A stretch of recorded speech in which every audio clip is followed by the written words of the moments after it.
नमस्कार voice nexus में आपका स्वागत है। अगर आपको कहानियां सुनना पसंद है तो चैनल को सब्सक्राइब जरूर करें। आज सुनिए कहानी जिसका शीर्षक है बेटियां। किसी बेटे से कम नहीं।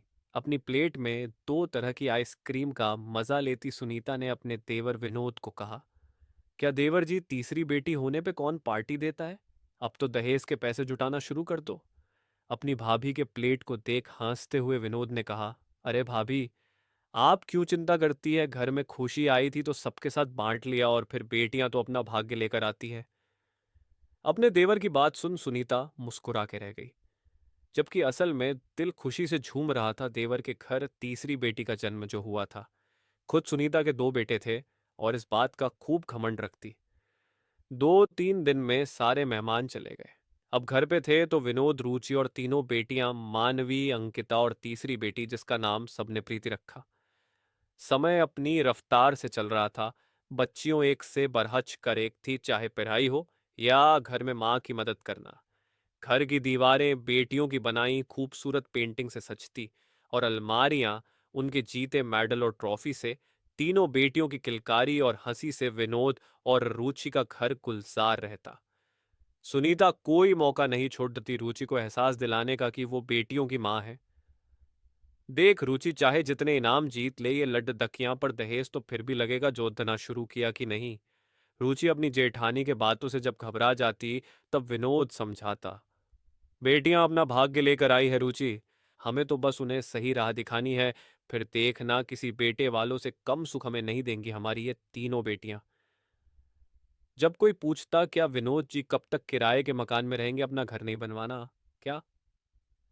हेनंसकर विनोद कहता, जब मेरी बच्चियां कुछ बन जाएंगी तो समझो मेरा मकान भी बन जाएगा। फिलहाल तो मुझे मेरी बच्चियों का भविष्य बनाना है। समय अपनी गति से बढ़ता गया। रुचि और विनोद की तपस्या रंग लाई। मानवी की बैंक में नौकरी लग गई, अंकिता सीए कर जॉब में आ गई और प्रीति इंजीनियरिंग कर दिल्ली में जॉब करने लगी।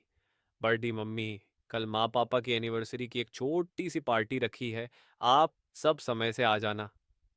मानवी ने अपनी बड़ी मम्मी सुनीता को फोन कर पार्टी का इनविटेशन दे दिया।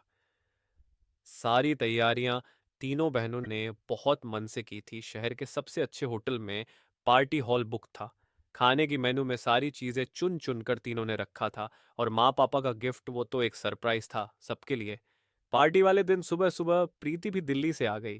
प्रीति के आते ही घर में एक रौनक सी आ गई। ये क्या माँ, बालों में कैसी सफेदी सी आ रही है, ऐसे जाओगी क्या पार्टी में? प्रीति ने कहा तो रुचि ने हंसते हुए कहा, मुझे कौन देखने वाला वहां, अब तो तुम बच्चों के दिन हैं। नहीं माँ, अब भी चलो पार्लर। और प्रीति अपनी माँ को ले पार्लर चली गई। हल्के मेकअप और सुंदर सी साड़ी में अपनी माँ को सजा संवार दिया प्रीति ने। विनोद के लिए एक शानदार सूट तैयार था।